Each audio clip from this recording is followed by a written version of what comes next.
दर्शक बंधु आज आपण मैंने भाग्य खेलुचे सिंदूर खेल सीरियल गोटे बहुत बड़ा ट्विस्ट देखापी पाइबे। आयुष को आज एमती किसी व्यवहार देखी आज लिपिका मन बहुत दुख हो कहीं आयुष आज एत बड़ एक्सीडेंट रु जितेबाला घर को फेरी सारा परिवार लोक मैंने बहुत खुशी हो जाती आयुष को देखी, किंतु आयुष को व्यवहार एमती देखी सारा परिवार लोक मैंने चकित आचंबित हो जाती।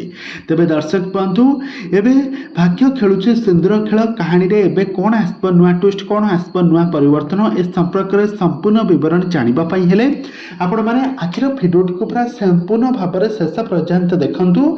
आ पूर्व जदि आपण मैंने आम चैनल को सब्सक्राइब करना सब्सक्राइब कर पाखर बेल आइकन को दबाई दिंतु।